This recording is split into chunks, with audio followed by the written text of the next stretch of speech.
तत्व की दिव्य कृपा हो गई। जगत गुरु से मुलाकात हो गई। राधा शक्ति ही जीवन का आधार हो गई। प्रेम की अनंत बहार हो गई। और ऐसे में माताजी सौभाग्य कुंवरी राणावत द्वारा रचित दो भाव काव्य मिल गए। मानो जीवन की दिशा बदल गई। माँ मीरा को जाना इनकी लेखनी से।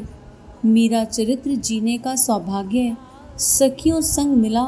सखा का गिरधर रंग मिला। और यहाँ नहीं रुकी कृपा। इन्हीं माँ के द्वारा लिखित पुस्तक सखियों के शाम का सखियों संग स्वाध्याय किया। आहा क्या हुई हृदय दशा, नहीं की जा सकती बयां। और यही स्वाध्याय अब गुरु इच्छा से आप सभी से साझा किया। और इन दिव्य भावनाओं की लेखिका माँ सौभाग्य कुंवरी राणावत और उनके तात को नमन सदा सदा।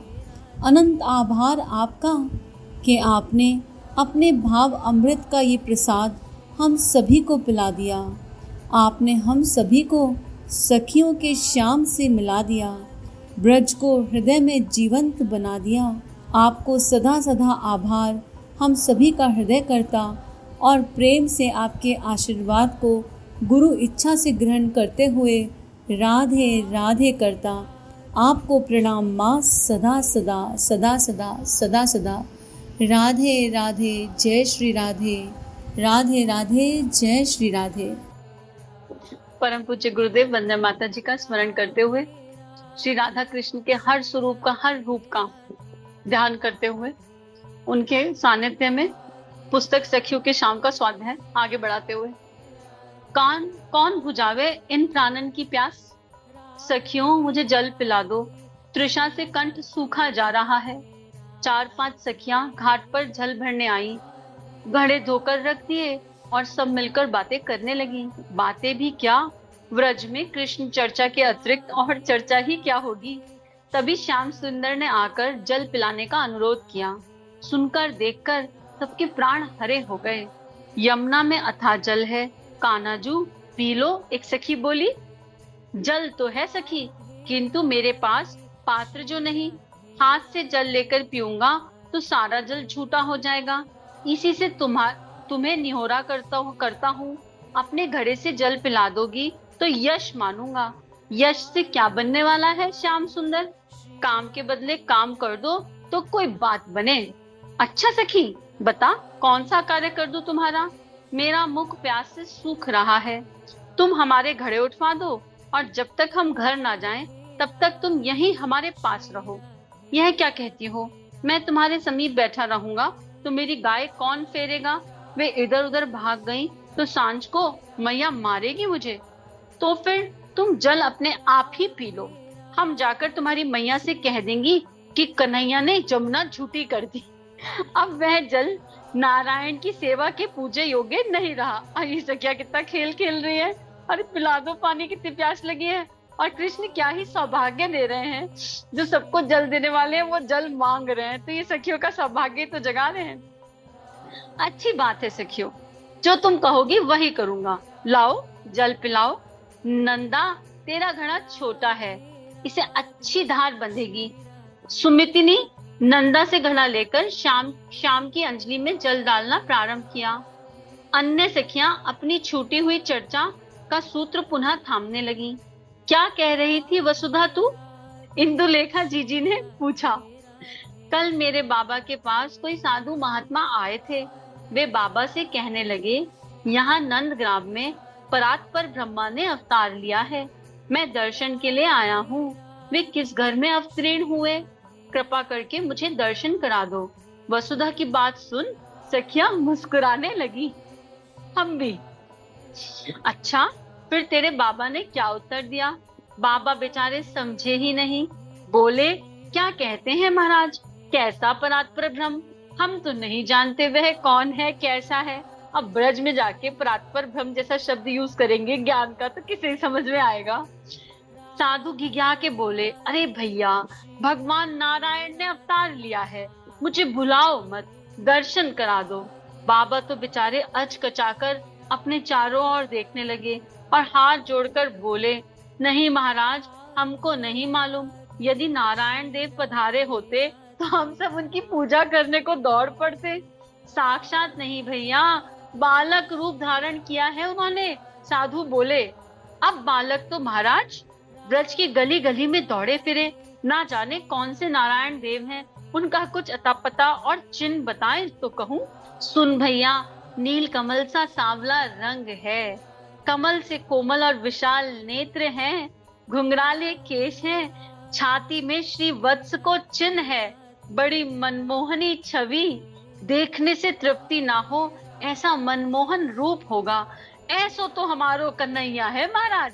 बाबा बोले, पर वह तो महाउद्यमी है, नंदराय के बुढ़ापे का पूत है, पर मनुष्य की कौन कहे, पशु पक्षी भी उसे घेरे रहते हैं। बस बस भैया, मैं उन्हीं के दर्शन करना चाहता हूँ। कहाँ होंगे इस समय वे आनंद धन? जमुना किनारे चले जाओ महाराज, वहीं कहीं गाय चराता होगा। अच्छा वसुधा, क्या नाम बताया साधु बाबा ने? परात्पर ब्रह्मा। यह क्या होता है सखी? एक ने पूछा। इनसे ही पूछ ले, सुमति ने जल पिलाते हुए कहा। एकाएक श्याम सुंदर को हंसी आ गई। मुख में बड़ा सारा जल फुहार रूप घड़े के भीतर और समीप खड़ी सखियों पर जा गिरा। क्या ही कृपा हो गई, क्या ही दिव्य कृपा हो गई। सोचो अभी गिर गया बस वो जल, इसी क्षण। क्या गंगा जी का जल गिरेगा जो इस जल की महिमा है, जो श्याम सुंदर के मुख से होता हुआ स्पर्श कर जाए। नंदी खींचकर बोली, यह क्या किया तुमने? मैया ने नारायण की पूजा के लिए जल मंगाया था और तुमने घड़ा छूटा कर दिया। मैया मारेगी मुझे। कन्हई खड़े हो गए। मैं क्या करूं सखी, तुम्हारे परात्पर ब्रह्म की व्याख्या बची नहीं, सो उछलकर बाहर आ गया। सब खिलखिलाकर हंस पड़ी। लो सखियां, तुम्हारे घड़े उठवा दूं? लो सखियों, तुम्हारे घड़े उठवा दूं? मेरी मैया गैया भाग गई होंगी तो सब संखा पंचायती मार लगाएंगे और नंद घड़ा झूठा करने के अपराध में सांझ को मैया से पिटवाएंगी। सो अलग। मुंह क्या देख रही हो मेरा? घर जाकर दूसरा घड़ा ले आ और भर कर ले जा। नारायण बेचारे झूठे घड़े के पानी से नहाकर खिसिया जाएंगे। नारायण की पूजा के लिए मंगाया था, तो झूठे घड़े के पानी से नहाएंगे अगर घर जाके तो खिसिया जाएंगे। नारायण के झूठे से नारायण नहीं नहा सकते। श्याम, तुमने तो हम सबको झूठा कर दिया। देखो ना, तुम्हारे छोटे से मुख में कितना सारा पानी निकला कि हम सब भीग गई। किंतु उनकी बातें सुनने से पूर्व ही श्याम सुंदर वंशी वट की ओर भाग छुटे। पटके की छोर और घुंघराली अलवायु के वेग सी लहर बंसी फेट में घोंसली और दाहिने हाथ में लुकुट लिए दौड़े जा रहे हैं। सखियां खड़ी अपलक निहार रही हैं। मन धावत मग चोर। मैया री मैया, यह पढ़िया है कि महिषासुर की नानी कैसी घोड़े सी दौड़ लगाती दया मारी। मैं तो दौड़ते दौड़ते थक गई। इस मालती कुंज में थोड़ा विश्राम कर लूं, फिर ढूंढने जाऊंगी। आहा, कैसी ठंडक है यहाँ। और यह शुचिकर्ण शिला तो मानो विश्राम के लिए बुला रही हो। तनिक लेट जाऊं? ना हो तो पड़िया अपनी मैया के पास ही गई होगी, तब तो और अच्छी बात होगी। वहां एक पंथ दो काज सिद्ध हो जाएंगे। मेरी पड़िया की पड़िया ढूंढ लाऊंगी और श्याम सुंदर के दर्शन भी हो जाएंगे। कितना सुंदर रूप है उनका, किंतु कैसा दुर्भाग्य है हमारा कि दर्शन को यही प्रातः सायं दो समय, और उस समय भी मूर्ख विधाता की दी हुई पलकें उठ गिरकर बाधा देती हैं। कैसा भोला स्वभाव, बोलना चलना निहारना हंसना सब कुछ कितना मनोहारी। जी करता है कि आठों पहर आंखों के आगे रहे। हृदय उमड़ उमड़ पड़ता है, पर किससे कहें, कौन सुने? और सुनकर क्या करेगा भला? हंसेगा और क्या। हमसे तो ये पशु पक्षी भले ही, यह यमुना और यमुना पुलिन भले, वृक्ष भले, फिर यह भगवती वसुंधरा तो भूरी भगा है, जो उनके चरण कमल नित्य प्रति अपने वक्ष पर धारण करती है। ऐसा हमारा भाग्य कहाँ। अब यहाँ कितना सुंदर चित्रण है कि खुद तो देख नहीं पा रहे हैं और नहीं देख पा रहे हैं, लेकिन पशु पक्षी, यमुना, यमुना के जल, वृक्ष, माँ भगवती, माँ वसुंधरा जो हर क्षण श्री कृष्ण का चिंतन करती है, उनको स्पर्श करती है। कृष्ण जहाँ चलते हैं उस धरा को नमन है, उन पेड़ पौधों को नमन है। कितना दिव्य भाव। अरे कौन है भाई, मेरी आंखें छोड़ो, मेरी पड़िया भाग गई, उसी को ढूंढने आई हूँ तो आंखों में धूल पड़ गई, तनिक ठहर कर विश्राम कर रही हूँ। कौन? सखी है? विद्या, कमला, पद्मा, पाटला, राका, उषा, माधवी, हेमा, कौन है रे? अच्छा सखी, मैं हारी तुम जीती। अरे कन्हाई, कहाँ से आ गए तुम? कहो सखी। क्यों सखी, मेरा आना अच्छा नहीं लगा तुझे? इस बात का क्या उत्तर दूं? क्या बात है? बोली नहीं रे, बोली नहीं तू। चला जाऊं? श्याम मेरे मुख से निकला, नैन भर आए, कंठ रुद्ध हो गया। भला इतना भोला भी कोई होता है? मेरे साथ तुझे अच्छा नहीं लगता क्या? मेरे समीप बैठते हुए वो बोले। मुझसे कुछ अपराध बन गया? अरे मैंने नहीं में सिर हिला दिया। अरे इतना बड़ा सा सिर हिलाएगी पर 2 उंगली की जीभ नहीं हिला सकती। क्या कहूं? क्या कहने को कुछ भी नहीं रह गया। श्याम श्याम श्याम ही कहेगी। मैं श्याम हूं सखी, पर तू तो उजरी है। फिर क्या चिंता है? यहाँ क्यों बैठी है? हाँ मैं तो काला ही हूँ, श्याम श्याम बोले जा रही है, पर तू तो उजरी है, गोरी है। यहाँ क्यों बैठी है? पड़िया खो गई। हंस पड़े कहना। तो इस कुंज में ढूंढ रही है उसे। चल मैं ढूंढवा दूं। उस दिन संदेश पहुंचा दिया, उसका आभारी हूँ। आभार का मैं क्या करूंगी? ना ओढ़ने के काम आए ना बिछाने के। तो तेरा क्या करूं प्रिय इला? मेरा प्रिय क्या कहूं, कुछ कहते नहीं बनता। नैन झरझर बरस उठे। यह क्या सखी, क्या दुख है तुझे? कान्हा घबरा कर बोल उठे। आंसू नहीं देख सकते, सबसे कह रहे हैं हमसे। मेरा मुख अंजलि में भर व्याकुल स्वर में बोल उठे वो। मन निरंतर तुम्हें देखना चाहता है। कोई ऐसी औषध दे दो कि मैं तुम्हें भूल जाऊं। हिलकियों के मध्य अटक अटक कर मैंने बात पूरी की। इला, तुम्हें छोड़कर मुझे कुछ भी अच्छा नहीं लगता। मैं क्या करूं? किससे कहूं? कहां जाऊं? वाणी रुद्ध हो गई। मैंने हाथों से मुख छुपा लिया। क्या करूं इला, जिससे तू सुखी हो? अभी श्याम सुंदर कह रहे मैं ऐसा क्या कर दूं जिससे तुझे आनंद मिल जाए, जिससे तू सुखी हो जाए। किस प्रकार तुम्हें भूल जाऊं, किंतु यह संभव नहीं लगता। यह नासपीटा मन मानेगा नहीं। अच्छा कान्हा, ऐसा कोई उपाय है जिससे लगे कि तुम सदा ही मेरे समीप हो? तुझे ऐसा नहीं लगता सखी?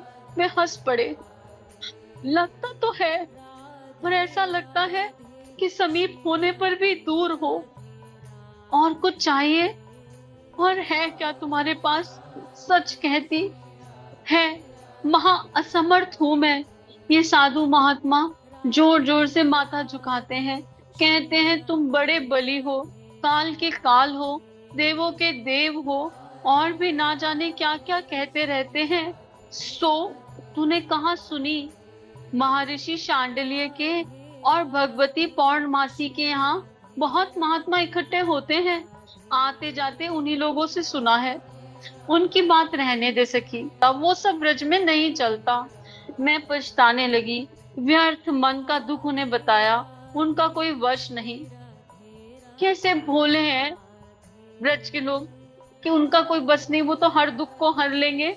और कैसी अज्ञानता है कि खुद श्याम सुंदर सामने खड़े और उनसे कह रहे हैं कि तुम्हें भूल जाएं। कोई ऐसी औषधि दे दो, क्योंकि तुम याद आते हो तो प्राण ना आता है और ना जाता है। रह नहीं पाता ना तुमको भूल के ना तुमको याद करे बिना। तुम पास हो तो लगता है तुम दूर हो, और तुम दूर हो तो प्राण अटक जाता है, जान निकल जाती। अच्छा सखी, मुझे भूल कर तू सुख पाएगी ना? कभी नहीं। कैसे कहूं, पर स्मरण की सीमा नहीं। वह जैसे विरमित होना नहीं जानता। ठीक है, मैं कुछ उपाय करूंगा। किसका? जिससे तुम मुझे भूल सको। नहीं नहीं नहीं, तुम्हारा स्मरण ही तो हमारा जीवन है। तुम्हें भूलकर और क्या करूंगी? प्राणों की व्याकुलता स्वर में फूट पड़ी। यह क्या, क्षण में इधर और क्षण में उधर। तेरी बात का कोई ठौर ठिकाना है? अभी तो कह रही थी भूलना है और अभी कह रही नहीं तो मैं नहीं भूल सकती। लेकिन तुम्हारे को याद करने की कोई सीमा तो नहीं है ना। तुम प्रेम अनंत है, उस अनंत की कैसे कोई सीमा होगी? नहीं है कोई सीमा इस प्रेम की। मुझे भी कुछ समझ नहीं आता। रहने दो, जैसी हूँ वैसी ही भली। इला, इस भाव भरे संबोधन के साथ ही उनके नैन पद मेरे मुख पर टिक गए। आज इस नाम से ही प्यार हो गया। इस नाम से बिल्कुल प्यार नहीं था। इला नाम से मुझे क्षमा कर दो प्रभु। और सच्चे आभार उस माँ का जिसने ये नाम दिया। आज इस नाम से ही प्यार हो गया। कितने समय तक हम जड़ बैठे रहे ज्ञात नहीं।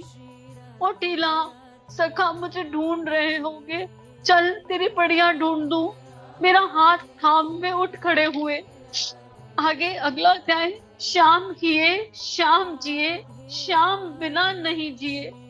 शाम किए शाम जिए, शाम बिना नहीं जिए। हृदय में श्याम है, श्याम ही जी रहे हैं और श्याम के बिना जीवन नहीं है। कैसी मूर्ख हूं मैं, अब तक अपनी व्यथा छिपाए फिरती रही। आज सखियों से मिली, उनकी बातें सुनी तो ज्ञात हुआ प्रत्येक घर की बालिका और किशोरी इसी रोग से ग्रसित है। हाँ, रोग ही तो कहना होगा। अच्छे भले मनुष्य को अनमनस्क बना दे वह रोग नहीं तो और क्या है। वह श्याम सुंदर इंद्रजालिक है क्या? अभी तो 7वां वर्ष चल रहा है। सौंदर्य की, भोलेपन की कोई सीमा ही नहीं है। सौंदर्य भोलेपन की सीमा है जैसे। बात ब्रज कुमारियों की ही नहीं, चराचर विग मुग्ध है इस पर। मेरा भैया विमल दिन भर श्याम के साथ रहता है, फिर भी जब तक घर में होता है कन्हई के अतिरिक्त अन्य चर्चा जैसे उसे भाती सुहाती ही नहीं। मैया जैसे ही देखती हैं मेरा लाल मेरा छोना कहकर हृदय से लगाए रहती हैं। और बाबा की तो बात ही न्यारी है। अंक में लिए लिए घर बाहर घूमते रहेंगे और पूछते रहेंगे, लाल क्या खाएगा तू, क्या लेगा? कभी माखन मिश्री मंगाएंगे, कभी दूध दही, कभी मोटी रोटी, कभी फल, कभी मेवे, कभी न्याई ब्याई बच्चियां दिखाएंगे, कभी कुतिया के पिल्ले, कभी पिल्ले। श्याम सुंदर की भांति भांति की इच्छा प्रकट करते हैं। बाबा उसे पूरी कर जैसे स्वर्ग का सुख पाते हैं। एक दिन मैया हंस हंस कर बता रही थी, ऐसे ही बाबा श्याम सुंदर को उठाए पूछ रहे थे, क्या लेगा लाल? क्या ही सौभाग्य जगह, गोदी में भी उठा लिया, गोदी में भी खिला लिया। ब्रजवासियों की तो, ब्रज की तो भूमि इसीलिए इतनी पवित्र है, वहां तो कण कण में बस रहे हैं। क्या लेगा मेरे लाल? कि कन्हई ने मैया का लहंगा थामे खड़ी मेरी और उंगली उठा दी। वह 3 बरस का भी पूरा नहीं था और मैं 1-1.5 वर्ष की रही होंगी। ऐसा मैया बता रही थी। अब मैया इला को किस्सा सुना रही है उसके बचपन का, जब श्याम 3 वर्ष के और इला 1-1.5 वर्ष की। उनका संकेत समझ बाबा हंस पड़े। ऋचा इधर आ। मैं मंथर गति से समीप जा खड़ी हुई। यह कन्नू तुझे लेगा, जाएगी इसके साथ? मैंने स्वीकृति में सिर हिला दिया। मैया माखन ले आई थी। बाबा की बात सुनकर नैन भर आए। ये हम सभी के लिए, हम सब 1.5 वर्ष के और कन्हैया हम सबको इंगित कर रहे हैं, वो 3 वर्ष के। बात सुनकर नैन भर आए।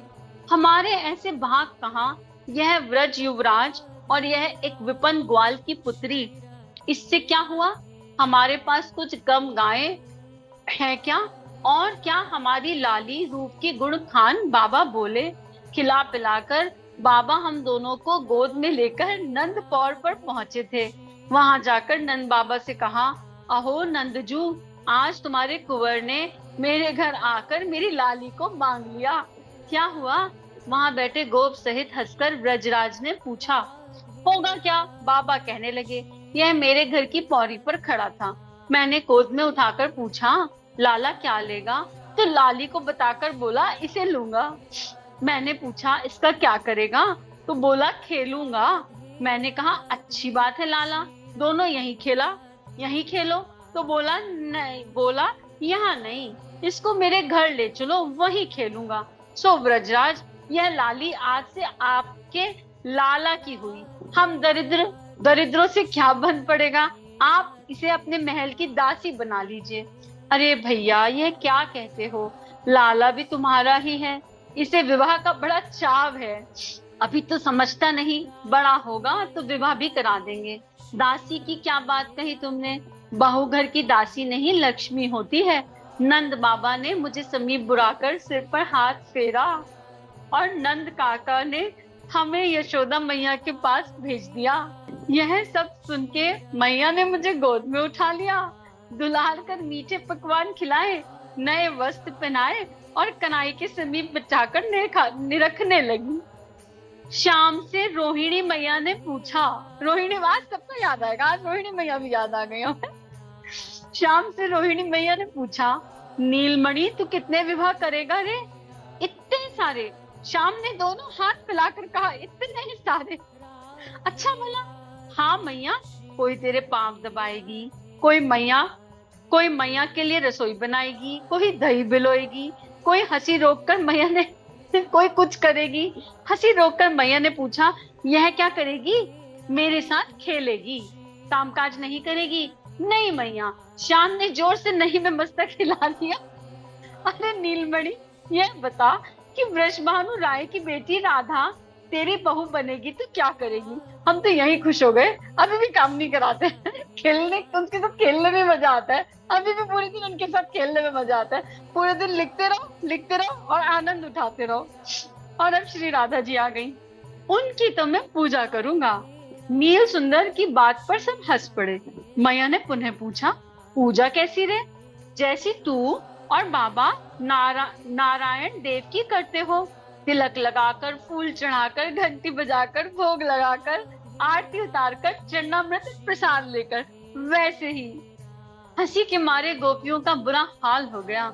मैया ने हंसी रोककर कहा, बहू की पूजा नहीं करते बाबरे, वह कोई देवता है, पूजा तो प्रतिमा की होती है। कहा मैया, तू मुझे महर्षि शांडिल्य, गौओं की, ब्राह्मणों की पूजा नहीं करवाती? ये सब प्रतिमा है क्या? ये सब प्रतिमा नहीं सही, पर ये बड़े हैं, पूज्य हैं। बहू पूज्य नहीं होती। मैं तो पूजा करूंगा, मैं तो करूंगा। शाम ने हट पकड़ ली। बहुत अच्छा, कर लेना, अभी तो इस लाली के साथ खेल। मैया ने अपना पिंड छुड़ाया, यानी इसके साथ खेल।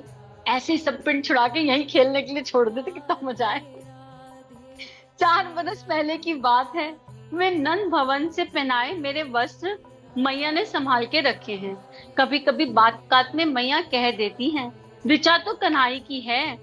ऋचा याद आ गई किसी को? मुझे ऋचा भी याद आ गई संग संग। ऋचा तो कन्हई की है, वागदान कर चुके हैं इसके बाबा, हमारे यहाँ उनकी धरोहर है, जब चाहे ले जाएं। बड़े लोग कहते हैं दाऊ के कारण कन्हई का विवाह रुका है।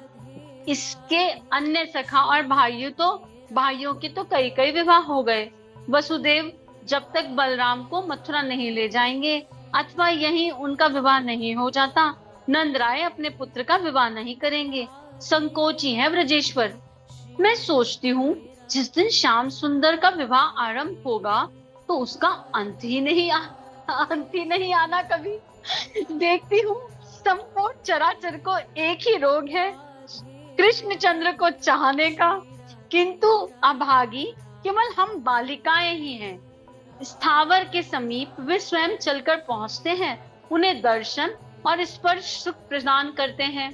स्थावर जो स्थिर है, चर प्राणी स्वतंत्र हैं, वे स्वयं ही उनके संग ले रहते हैं, यानी गैया, उड़ते हुए पक्षु पक्षी, वो स्वतंत्र हैं। सखा दिन भर साथ रहते हैं, बड़ों को कहाँ कोई रोक टोक। सारे फ्रेंड्स जो मेल फ्रेंड्स हैं वो भी गोप भी घूमते रहते हैं, बड़ों को भी कोई रोक टोक नहीं। बालिकाओं में भी कई नित्य सांझ सवेरे नंद भवन में उन्हें टीका करने, आरती उतारने जाती हैं। इनमें अधिकांश उनके ताऊ चाचा की बेटियां हैं। आज महानंद बाबा की बेटी महिमा अपना संग्रह दिखाकर कह रही थी, तू भी चलेगी सांझ को नंद भवन में, भैया तुझे भी उपहार देंगे। मैं क्या कहती, मेरा उपहार कंचुकी से निकालकर पाटल पुष्प हाथ में लेकर सूंघा मैंने। वानल पाटल भी क्या इतने सुगंधित होते हैं। आज 3 दिन हो गए, पर यह जैसे अभी व्रत विच्छिन्न हुआ हो। उस दिन संध्या को गांवों के संग लौटते गौरज मंडित तन पर धातु चित्र अंकित पुष्पाभरण धारण किए श्याम सुंदर जैसे दो श्रेष्ठ नट अभिनय के लिए मंच पर उपस्थित हुए हों। चंचल दृष्टि से इधर उधर निहारते गाते बंसी बजाते सखाओं के संग हंसी कौतुक करते आगे बढ़ रहे थे। गायें पुनः पुनः मुड़कर देखती चलती, कुछ सखा आगे कुछ पीछे। अटालिकाओं से बहनें लाजा हल्दी कुमकुम और पुष्पों की वर्षा कर रही थी। क्या कर रही थी? हाथ में थामे हुए द्रव्य अपने आप छूटकर गिर रहे थे। श्याम सुंदर सम्मुख हो तो शरीर की सुध किसे रहती है? नयन ललक कर कृपण के धन से जा चिपटते हैं। चलते चलते दृष्टि उठाई उन्होंने। रक्ति में डोरों से सज्जित पद पालशन लोचन की वह मुस्कान संयुक्त दृष्टि कौन है त्रिलोकी में जो भान ना भूल जाए? दक्षिण कर उठाकर हाथ उठाकर मतलब अलकों में सजा पाटल पुष्प करने में आया और प्रक्षिप्त हुआ। हृदय पर आकर लगा। मन की दशा क्या कहूँ। हृदय रोग की दिव्य औषधि पाकर प्राण हर्ष विहल हो गए। जब श्याम सुंदर ने एक फूल फेंक कर माला और वो छुआ तो क्या ही हृदय की दशा हो गई। ऐसा लगा औषधि मिल गई। किसको? उस याद को जो हर पल हर्षण आती है। हाँ, आज ज्ञात हुआ मेरी ही नहीं प्रत्येक सखी की यही कथा है, थोड़े बहुत अंतर के साथ। आज का स्वाध्याय अभी यही समाप्त करते हैं। हमारा तो कंटिन्यू चलेगा, पर जिनके लिए थोड़ा थोड़ा करके आ रहा है उनके लिए ढेर सारी प्रार्थना, बहुत सारी प्रार्थना कि आपको भी गुरु कृपा से, गुरु इच्छा से, परम पूज्य गुरुदेव वंदना माता जी के आशीर्वाद से राधा कृष्ण का ये प्रेम रंग जो पूरी धरा को आनंदित और सुगंधित कर सकता है, ये जल्दी ही प्राप्त हो।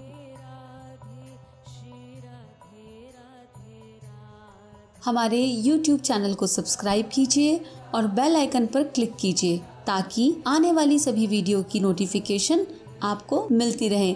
आप सभी को बहुत बहुत थैंक यू।